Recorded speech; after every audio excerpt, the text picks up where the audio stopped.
Le recuerdo, suscríbase al canal de YouTube. Usted nos puede escuchar desde las 6:30 de la mañana, desde su oficina, desde su casa, desde su tablet, desde su pantalla plana y también en el 88.1 FM, La Voz del Pitic, en radio, en Facebook, por todas partes.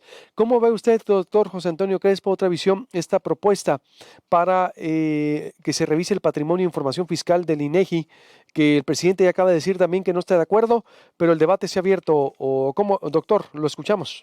Sí, bueno, sí, ha generado mucho ruido y muchas dudas, porque podría tener alguna mal utilización. Yo creo que la idea en principio no es mala. La idea y el propósito, el objetivo de tener mayor conocimiento más preciso sobre la distribución del ingreso, que es lo que ha dicho, y eventualmente sobre esa base también generar una reforma fiscal progresiva. En principio suena bien. La cosa es cómo se aplicaría, un poco más de precisión de cómo se obtendrían esos datos, y está el temor, que no sería totalmente infundado en muchos casos, de la utilización que puedas hacer de esa información, de eventualmente utilizarla en términos políticos o o para presiones de algún tipo económico más allá de los impuestos, porque los impuestos estoy de acuerdo, es una reforma fiscal más profunda, hace falta, progresiva, que efectivamente muchas de las personas que tienen ganancias enormes a lo mejor están pagando proporcionalmente muy poco. Entonces eso está bien, pero sí habría que precisar muy claramente cómo se obtendría esa información, el uso que se le tendría que dar explícitamente, que no se preste a ningún tipo de abuso más adelante, porque ahorita puede decir alguien, no, pues este gobierno no, pero otros más adelante, quién sabe. Y este gobierno, pues también hay mucha sospecha de qué utilización le podría dar. ¿Por qué? Porque hemos visto una y otra vez que sí hay como cierta predisposición, cierta hostilidad hacia el sector privado, por ejemplo, ¿no? Hemos visto como en el discurso y en los hechos sí hay una especie de hostilidad permanente, una hostilidad estructural hacia lo que es pues la iniciativa privada en general, ¿no? Incluso no solamente los grandes empresarios, que paradójicamente algunos de los más grandes empresarios, de los más cuestionados, son aliados y reciben beneficios de este gobierno, pero de pronto es una hostilidad genérica, digamos, a la iniciativa privada, nacional y extranjera. Lo estamos viendo también un poco con la decisión de la cuestión de las energías renovables y de que ya no podrán vender su propia energía, las empresas que ya están en eso. En fin, muchas de las decisiones que se han tomado, el discurso mismo, el hecho mismo de que la política contracíclica, que pues no hay prácticamente o es muy pobre, no toma en cuenta a las empresas, pero no estamos hablando de los grandes empresarios, sino de la empresa en general, de los pequeños, medianos, que pues como sabemos, como se ha discutido mucho frente a la crisis económica, muchos van a quedar pues abandonados a su suerte, y si quiebran, pues allá ellos, y puede provocar el cierre de muchas de ellas y puede provocar gran desempleo, pero en el propio discurso, en el hecho de no oír de las propuestas que le presentan las organizaciones empresariales y demás, de no oírlo siquiera de las 65 propuestas que presentó Consejo Coordinador Empresarial, vaya, ni una vale, ni una, porque podría decir, bueno, esta sí, esta no, esto sí, yo creo que esto es razonable, nada, sí se ve como una hostilidad estructural, decía yo, no coyuntural, de este gobierno hacia la iniciativa privada, hacia el sector privado, y por eso muchos dicen, bueno, pues este medidor suena también como agresión, hostilidad. Entonces, en principio la idea está bien, pero como yo he dicho, en este gobierno hay muchas ideas muy buenas, hay muchas metas muy deseables, pero el problema puede ser cómo lo aterrizas, cómo lo aplicas, con qué método. E incluso aquí, como para garantizar que efectivamente no se vaya a utilizar políticamente el asunto. Ahora, lo de la medición de la concentración del ingreso, bueno, se trataría de precisar algo más, porque efectivamente tenemos ya medidores más genéricos que te pueden decir aproximadamente cómo está la distribución del ingreso, si avanza, si no avanza México, con lo cual se elabora el índice Gini, bueno, pues ya está, y lo hace justamente el INEGI, ¿no? A veces con datos también del Banco de México. Está ese indicador que, por cierto, curiosa y paradójicamente, en el informe que presentó, en el proyecto que presentó el presidente el sábado, pues hubo el desmentido de una de las grandes postulados del obradorismo, que es que durante el neoliberalismo hubo peor distribución del ingreso, hubo más desigualdad. Ese es uno de los postulados fundacionales, diría yo, del movimiento obradorista, del movimiento antineoliberal, del discurso antineoliberal, y se les pasó ver que los indicadores que disponemos del Gini, de cifras oficiales, del INEGI, del Banco de México, señalan que hubo una mejoría, no suficiente, desde luego. México sigue siendo uno de los países más injustos del mundo. Estamos en el lugar 14, de abajo para arriba, pero pasó del punto 55 al punto 46 aproximadamente en esos años del neoliberalismo. ¿Insuficiente? Totalmente suficiente. ¿Se requiere más? Por supuesto que sí, pero resulta que sí hubo mejoría relativa.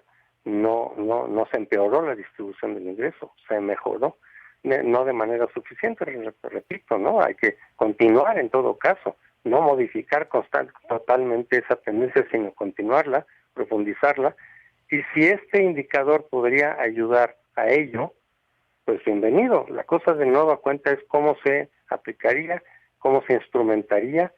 Ya aclaró también Ramírez Cuellar el día de ayer en algunas entrevistas que no se trata de meterse en la casa, que no se trata de invadir la intimidad.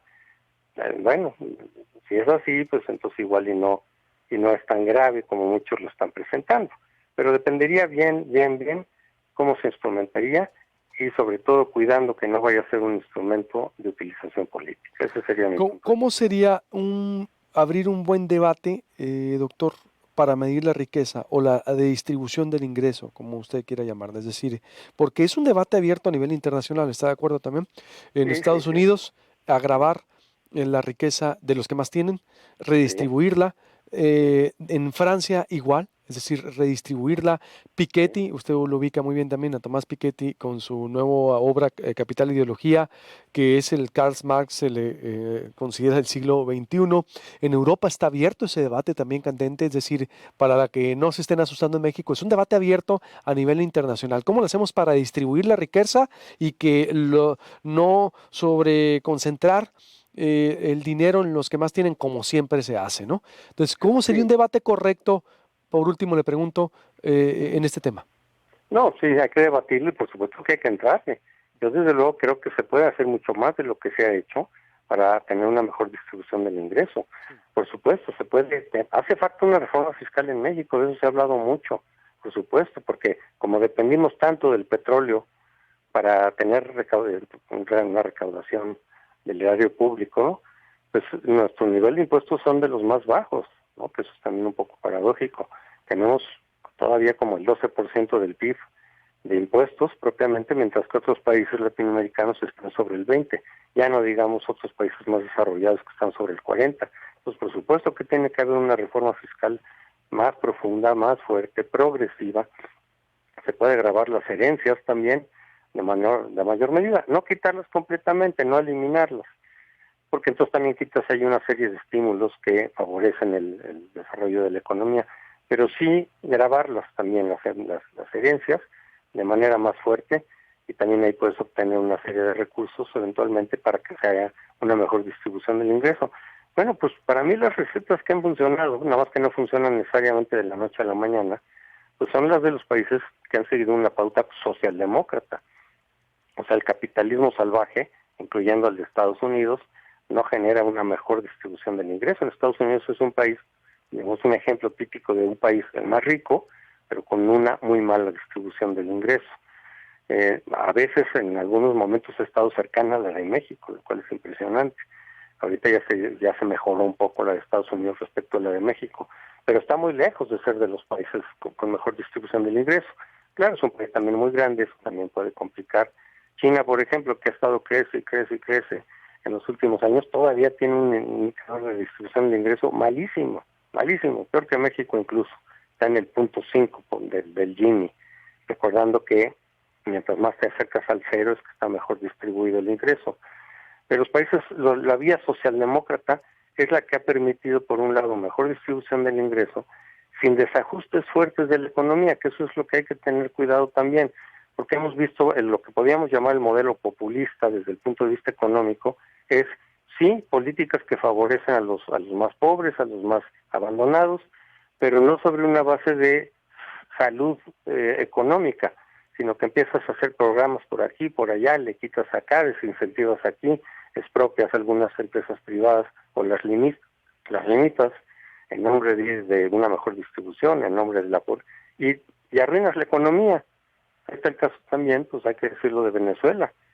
Era uno de los países que estaban mejor posicionados en términos de desarrollo económico e incluso con una buena distribución del ingreso antes de Chávez, y ahorita las mediciones disponibles que hacen universidades de allá mismo están en el punto 68 del Gini, es decir, arruinaron la economía, se generó una peor distribución del ingreso, iniciando con estos programas de mejorar originalmente el ingreso de los pobres, que sí, los primeros años de Hugo Chávez estaba mejor, la población mejoró, la población pues más pobre, la más abandonada, pero sin un cuidado, sin una salud, sin una planeación económica, que entonces después terminas por arruinar la economía, y esos sectores que tú querías proteger terminan peor de lo que estaban. Ese es el riesgo de esas políticas de distribución del ingreso que no son cuidadas, que se quieren hacer incluso en 2 o 3 años cuando eso es imposible. Tiene que ser una pauta, pues que sí te va a llevar más tiempo, ¿no? O sea, los países, los escandinavos, los que han seguido esa pauta socialdemocrática, que tienen hoy los mejores distribución del ingreso, pues no lo hicieron de la noche a la mañana, lo hicieron a partir de varios años de una política sistemática y poco a poco fueron distribuyendo a lo largo de todo el siglo XX, básicamente, o de una buena parte del siglo XX. Entonces, sí, mejor distribución del ingreso, por supuesto que sí, políticas que ayuden, pero con el cuidado de mantener la salud financiera, de la salud económica, porque de lo contrario, lo único que vas a lograr es arruinar la economía y generar peor distribución del ingreso de la que tenías. Entonces, por supuesto que hay que entrarle a eso, pero sí, con mucho cuidado, con racionalidad, con los ritmos que se requieran. No quisiera que eso fuera en 2 años, pero no es tan fácil hacerlo. Pues por lo menos el debate ahí está. Doctor, le agradezco mucho como siempre y estaremos en contacto. Muchas gracias y buenos días. Hasta luego, les vaya bien. El doctor José Antonio Crespo, le recuerdo, suscríbase al canal de YouTube. Usted nos puede ver desde la mañana a las 6:30 de su casa u oficina. 88.1 FM. Si va a salir en su auto, enciende el 88.1 FM. Volvemos. La organización que está teniendo el Estado para el regreso a la nueva normalidad de las empresas, Hospital San José a las 8. El desfase de cifras a nivel nacional y estatal, sobre todo a nivel nacional, que un trabajo de Quinto Elemento o LAB. Voy a hablar con voceros del UNAM, con el INDEX, el regreso y más.